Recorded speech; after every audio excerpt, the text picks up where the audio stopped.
Hello, listener, and welcome to a special adventure review episode of 2 Weeks, One Shot, a tabletop RPG variety podcast. Don't worry, you're not having a stroke. This is a special adventure review episode where we will take a quick look back at the one shot we just played and discuss the system we played it in before we go into things we liked about the adventure, stuff the players missed, and what we learned during our time at the virtual table. I'm joined today, unfortunately, by my quote-unquote friends. Introduce yourselves, everyone. Hi, everyone. This is Brian, Helix Missionary, and I didn't play anyone. I was the storyteller, the marshal for our Deadlands adventure. But I would say the energy I brought was something like an uglier Grimace from McDonald's, like maybe if Gritty was purple. And I'm John. I played Silas Dixon, the Texas Ranger. Hi, I'm Harold, and I, like Brian, didn't play anyone. I was inhabited by the spirit of Grotanks the herbologist, and I have to say, what a spirit it was. And then there's me, the guy who just kept going pew pew the whole time, but, you know, the pew pew was named Fernando Lopez. So our last adventure was titled The Nest of Vipers, which was played in Deadlands Reloaded, part of the Savage Worlds Adventure Edition game system, which uses dice and playing cards to deliver a satisfying, fast-paced experience in a variety of scenarios from combat to exploration. Let's go around the table real quick and give some quick thoughts about the mechanics of Savage Worlds. Oh man, if I could just enjoy the benefits of the confidence that Grotanks had with his delusion flaw, I would just be just the happiest boy. What a fun ass game, man. Really easy to get into.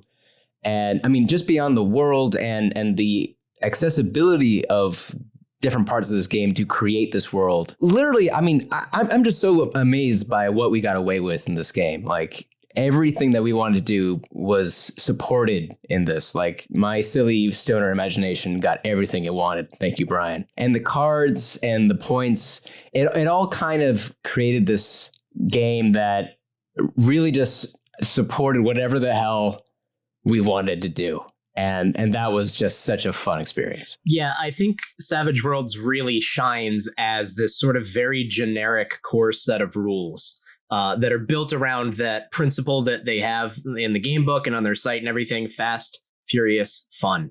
And it does that so well. It has all of those little, sort of subsystems that work really nicely for, like you said, allowing you to basically do whatever you want, to the point that Savage Worlds has, with a lot of the people I play with, it's almost become a joke or even sort of a meme in our group of, you can run anything in Savage Worlds for any setting or system or game idea that we have a thought of.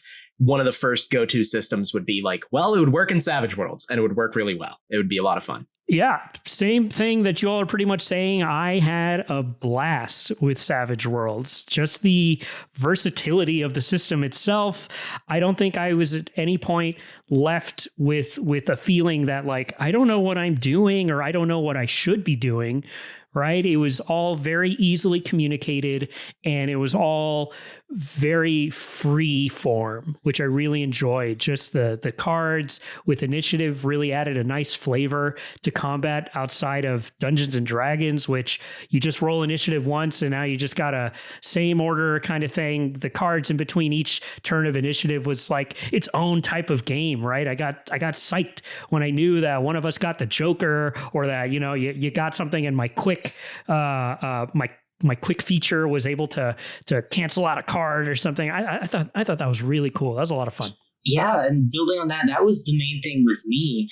Is like I'm a person who so often gets caught up in, especially in combat, like I'll get bored waiting for my turn because I kind of know what everyone's going to do, but there's still like a lot of time that happens in between. But in Savage Worlds, like the system of having that varying, reaction time for each round made everything much more engaging. And it's such a good system because everything, just after you learn it pretty easily, it just falls away and it lets you play in the game. Savage Worlds Adventure Edition is at the core of a variety of settings and rule variations. The game we played was in the Deadlands Reloaded setting of the Weird West, with mechanics and stats that are really familiar to any tabletop gamer, but also added some really interesting new flavor throughout.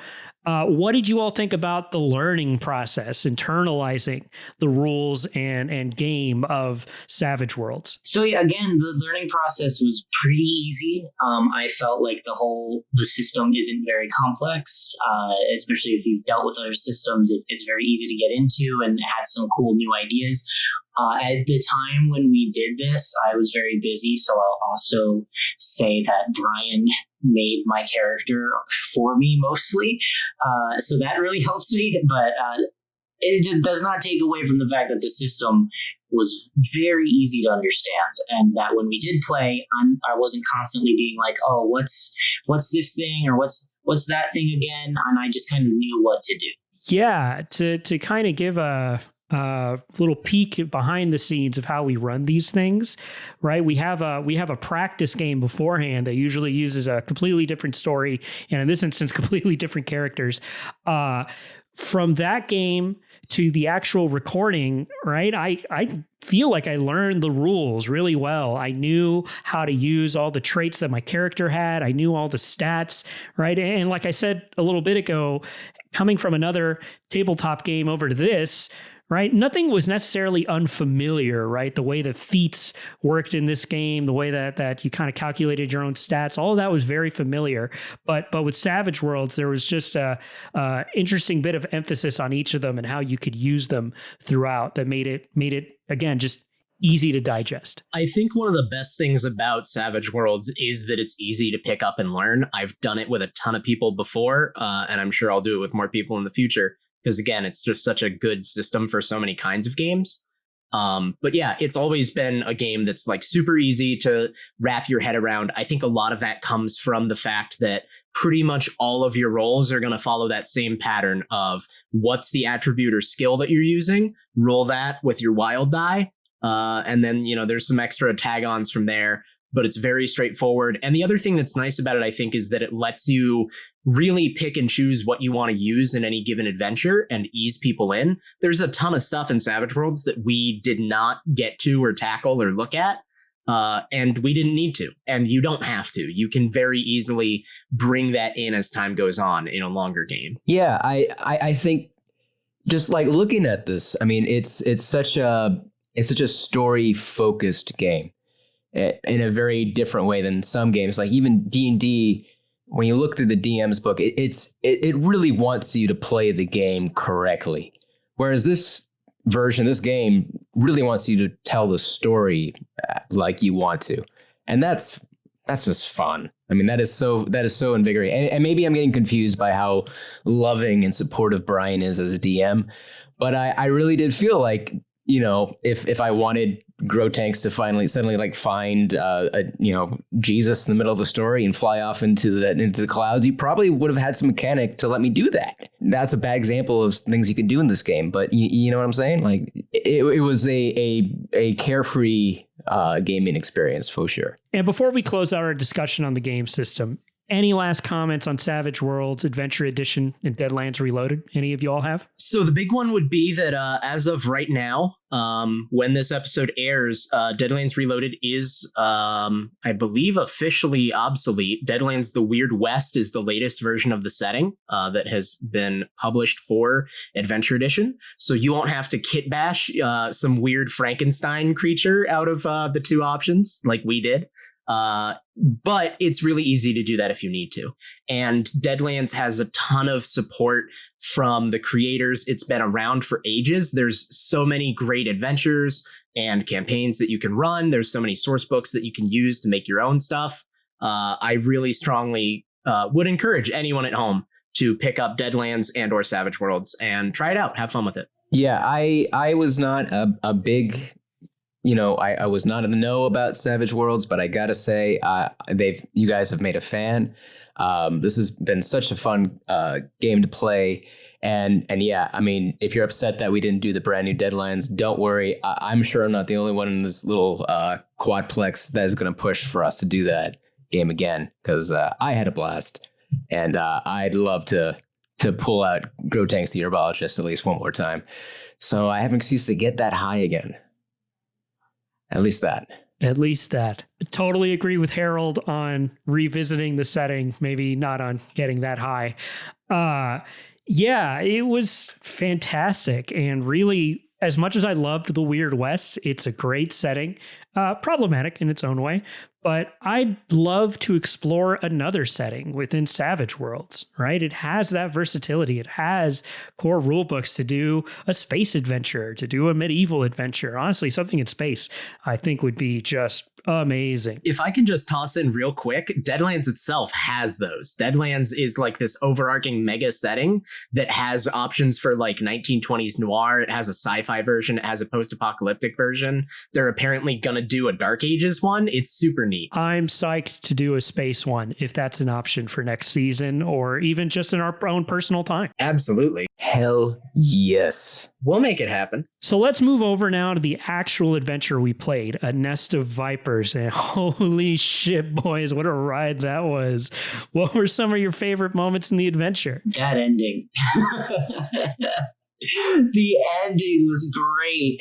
Oh gosh, it was just such a, like I said, like the system fades away and we're all able to get just into character and all these little things. I think intimidating that random clerk at the train station was really fun. We all kind of just got to get involved, all of our characters.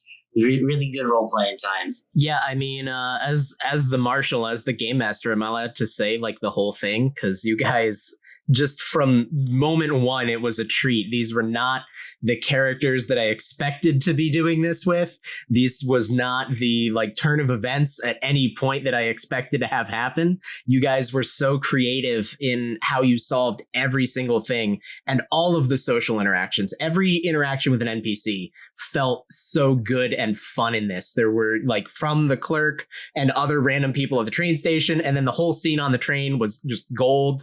And then even the finale with the lieutenant and the offer of a false pardon to find out who he was. And then as soon as it's revealed, like, oh, this is the guy, cool, we're going to shoot everybody. Like, that was such a good moment. And I really appreciated that you guys worked, with me and what I had set up to have all of those like fantastic Western tropes shine through. Yeah. Oh man, on the Western thing, I gotta say, I am so smitten with this setting and just like the way we played it. I mean, Brian, I was a little apprehensive about doing Civil War-ish Old West like magic. Like it sounded a little kooks to me, and I gotta say, it's amaze-balls. Like what awesome stuff we got to play with, from everything from like the Texas Rangers to the train system to our bizarre sense of magic that was so unique and out there.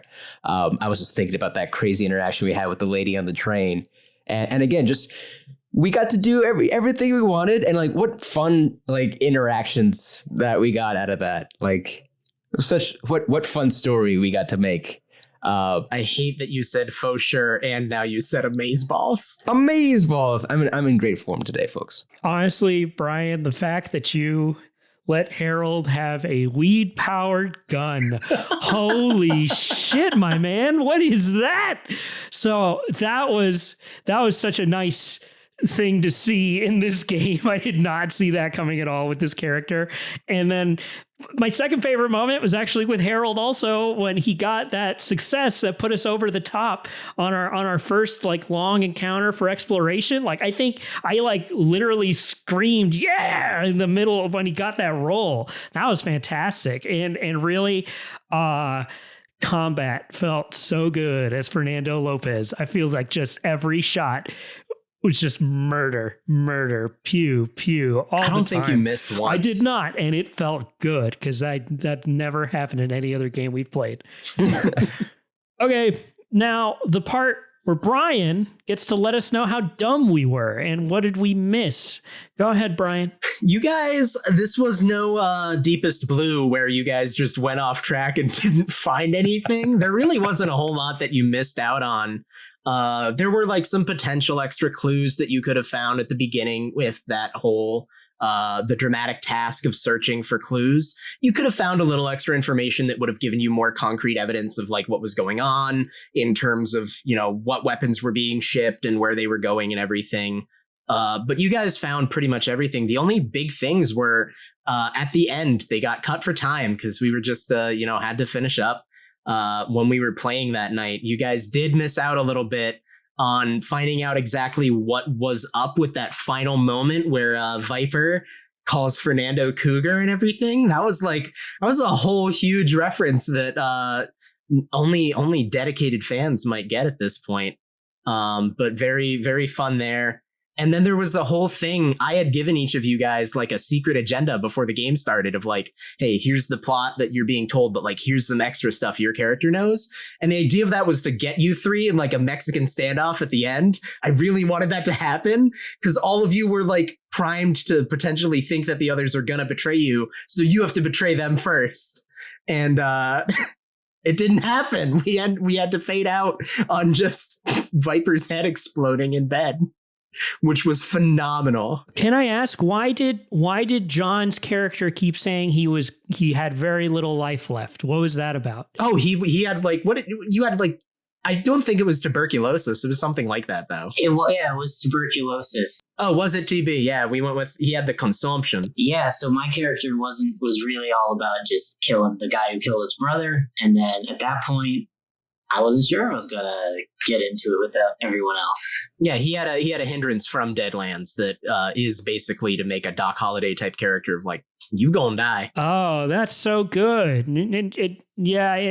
To what Brian was mentioning, the whole Viper Cougar thing, we made the gang a variation of Metal Gear Solid Wolfhound or Foxhound, essentially. So Viper was Liquid Snake, Cougar was Revolver Ocelot. I don't remember what... There were like 4 other members that we had the names for, and they never came up. There was a whole list, and we probably just shot them dead outside of that cabin. So satisfying. Yeah, I mean, I got no complaint. I mean, such a satisfying time playing with you guys. It felt like a good ending anyway. Yeah, you could have distracted me out of this whole entire game if you just gave me a little bit of alien evidence. I could have ran with it. The aliens don't show up until I think Lost Colony. That's where they come in. Okay, we'll get there.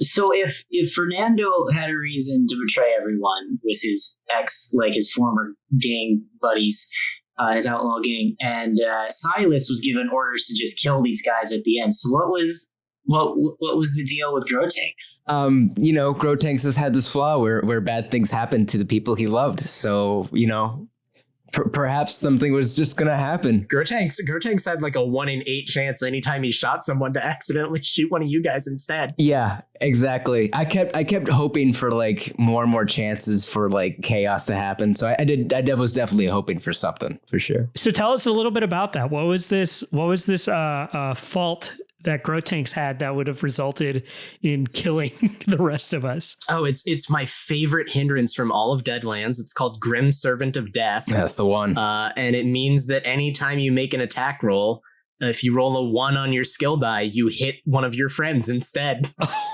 my God. Yeah, and again, great mechanics in terms of like guns and stuff. So much fun. It gives you a benefit. You get a +1 damage to everything you ever do, including hitting your friends. Yep. Exactly. So if I were to shoot you, I would have shot you really well. Like real well.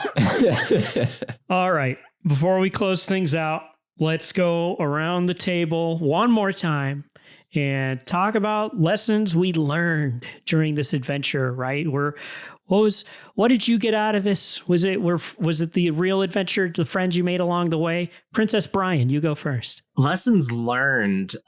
Maybe don't let Harold have a weed-powered gun in the future. No, it was really good. I think the biggest lesson I take away from that game, from this outing in Deadlands, other than just how much fun Savage Worlds is and how much you guys all enjoyed it, is really to, have adventures like this where you've got like that goal that you're going for and you've got the steps along the way. Because I feel like the flow of this adventure was really nice. And definitely, putting characters first and letting you guys really have time to, interact with people and play it up. It was a lot of fun. Yeah. Yeah, for me too. It was definitely the friends along the way, guys. I mean, I got to say, we played D&D together. We played a couple of the games, but this was really sort of like all right, fresh new game. We're all kind of new at this one. And I got to say, it really was just a blast making these characters and playing along. I hope I hope you all have felt comfort and enjoyed our shared storytelling together. You distracted me. I don't know what I'm talking about anymore. Oh God. I love you guys. Y'all the best. Let's do this more often. Like 8 more seasons. Come on. Sign up right now. Join the Patreon. 6 seasons in a movie.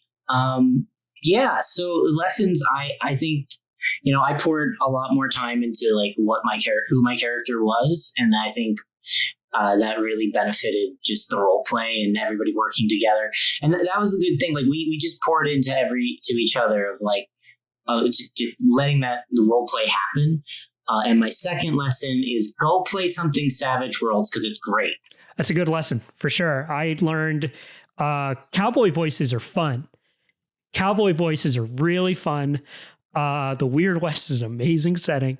But I also learned, from the person running the adventure standpoint, including a little bit of backstory inside of everyone's objectives really ups the buy-in from all of us for this adventure, right? I think when I ran A Deepest Blue, I think everyone sent me something of a backstory. I don't know. Maybe y'all did. Maybe y'all didn't. Which speaks to the fact that I didn't read anything you all sent me. I just kind of did whatever. And I think I mentioned like Kelly had a daughter, her character, and that just happened randomly. I didn't know she had actually written a backstory that had a daughter.